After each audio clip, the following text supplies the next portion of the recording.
Hey guys, welcome back to the channel. Glad you joined me today. Today I'll be doing a little bit of work on my hydraulic log splitter. I have a little bit of a problem with it. It's actually working well, but as it's cycling back and forth, it aggregates wood chips and wood particles and then dumps those particles right onto a very hot exhaust. Now, I do my log splitting inside my barn. My barn has plenty of open air space and it has lots of airflow, so there's no concern about carbon monoxide poisoning. But as a result of the exhaust having these wood chips dumped onto it, there's been several times where I've had to step on some wood chips that have ignited. And so this is creating a risk of causing a fire in my barn. And so while this is not really a project that I'd like to deal with because I have so many other projects underway, this is one that's very important to me to protect my farm. Additionally, most of the log splitters I've seen on the market have the same exact problem. If it's not going to necessarily interfere with the exhaust, it's probably going to interfere with maybe some of the other parts of the motor, because the engine's not well protected on most of these log splitters. So I'm going to put a simple shield in place that's going to allow these wood chips to move out of the way.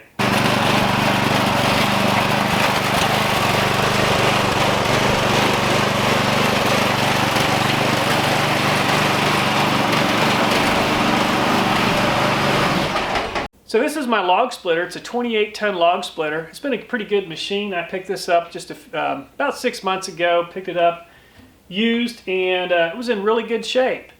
And what I've done is I've added a couple of platforms to keep the lumber up in the air, to keep the logs up in the air as I'm splitting it. That way I'm not having to constantly pick up the wood once it's been split once. I can actually lay some wood here as I continue to split. But I'm having a little bit of a problem with this log splitter, and I'll show you what I'm talking about.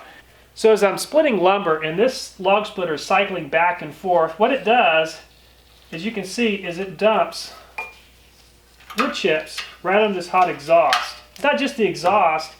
I'm going to go ahead and zoom the camera in, but there's actually wood chips getting down in the carburetor, and from time to time this engine will start cutting up, just not acting right.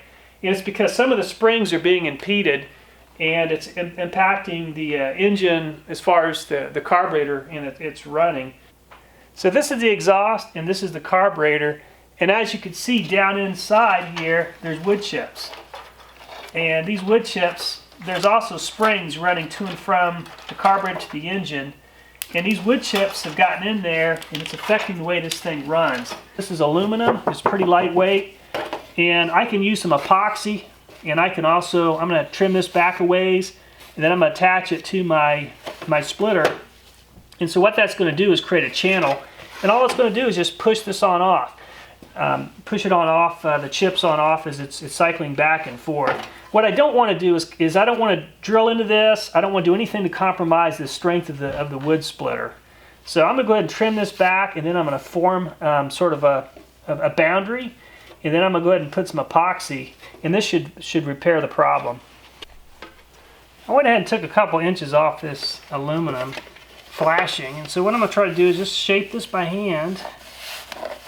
Pretty easy that's pretty malleable. So it doesn't have to be perfect, just has to be conformed to the shape.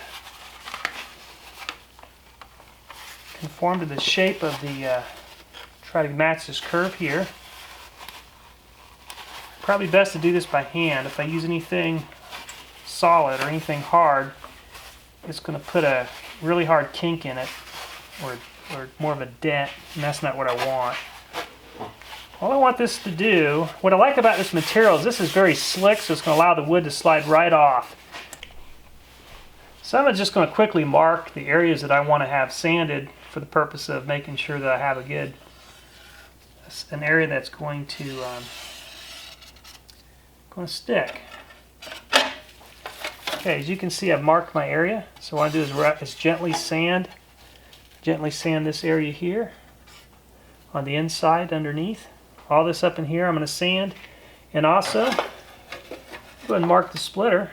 I'm going to sand here, underneath here, just gently sand it, and go ahead and mark a space over here as well, an area over here. So I know I need to sand up to about this point underneath. just very, very gently. So I'm going to use some 320 sandpaper. Doesn't take much to rough up the paint, and again, the objective is not to destroy the paint, just to degloss it, give it something to stick to. So when I see the shine go away, that's enough. I don't have to keep going. And so it's hard to see this on camera, but it's quickly taking away the shine.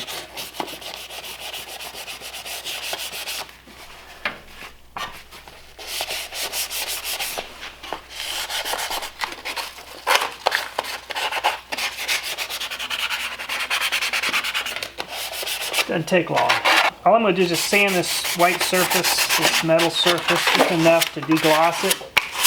And that'll allow the epoxy that I use to stick real well.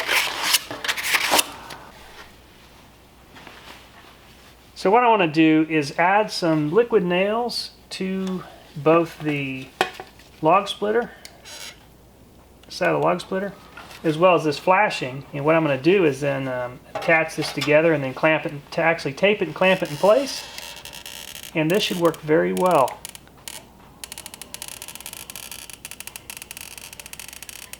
And if it ever comes off, I can just reattach it. Not a big deal. And if I ever want it off, I should be able to peel this off quite easily.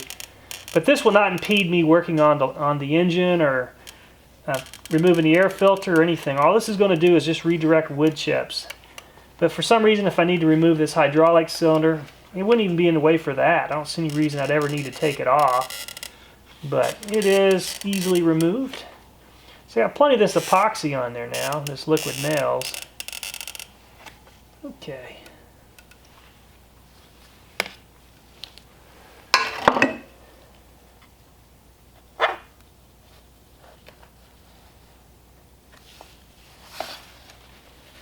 Yeah, I think once I get this taped on there, this stuff will not be going anywhere.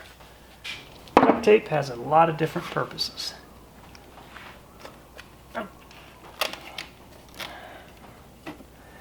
Obviously the duct tape is just temporary until the epoxy dries and becomes permanent, and then it should stay on.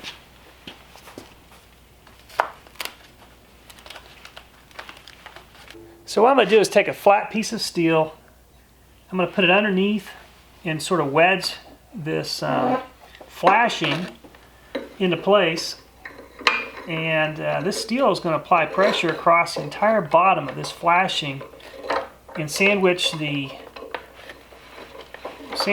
together so this epoxy is going to dry and do a good job holding everything together. Okay, it's been over 24 hours since I put the epoxy on, the liquid nails, so I'm going to take this C-clamp off and see if it's going to hold. It's been very cold outside. Actually, it was down to somewhere around 20 degrees last night, so I'm thinking it's going to be mostly dry. Yeah, that's secure. I'm just going to leave the tape on. I don't care about how it looks. So what I'm going to do is set this down, and I think now let's give this thing a test to see if this is going to work.